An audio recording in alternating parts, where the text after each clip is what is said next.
অনেক সময় আমাদের কাজের ফাঁকে বা শুয়ে থাকা অবস্থায় বা বসে থাকা অবস্থায় বা অফিসে কাজ করার সময় বিষাক্ত প্রাণী অনেক সময় আমাদের শরীরের বিভিন্ন জায়গায় কামড় দিয়ে থাকে, আর এই কামড়ের ফলে দেখা যায় সেই স্থানটা ফুলে যায় এবং অনেক ব্যথা হয় প্রচন্ড, যার ফলে আমরা অনেক কষ্ট অনুভব করি শরীরে এক ধরনের।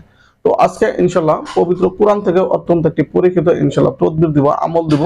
এই আমলটি যদি ইনশাল্লাহ করেন, সেই বিষাক্ত প্রাণীর কামড়ের যে দংশনের ফলে যে আপনার ব্যথা হচ্ছে, কষ্ট হচ্ছে, ফুলে গেছে, ইনশাল্লাহ মুক্তি পাবেন এবং সেই বিষাক্ত প্রাণীর বিষ ইনশাল্লাহ ধ্বংস হয়ে যাবে।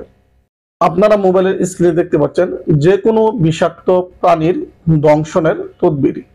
কোনো বিষাক্ত প্রাণী কামড়াইলে বংশিত স্থানের চতুর্দিকে আঙ্গুল স্পর্শ করিয়া ঘুরাইতে ঘুরাইতে এক নিঃশ্বাসে 7 বার এই আয়াত পড়িয়া ফুঁক দিলে বিষের যন্ত্রণা দূর হয়। আর এই আয়াতটি নেওয়া হয়েছে পবিত্র কোরআনের সূরা আশ-শূরা আয়াত নং হচ্ছে 130, যার বাংলা উচ্চারণ হচ্ছে ওয়া ইজা বাতাসতুম বাতাসতুম জাব্বারিন, ওয়া ইজা বাতাসতুম বাতাসতুম জাব্বারিন, যার অর্থ হচ্ছে যখন তোমরা আঘাত হানো তখন জালেম ও নিষ্ঠুরের মতো আঘাত হানো। আপনারা মোবাইলের স্ক্রিনে যে আয়াতে কারিমটি দেখতে পেলেন সূরা আশ-শূরা আয়াত নং হচ্ছে 130।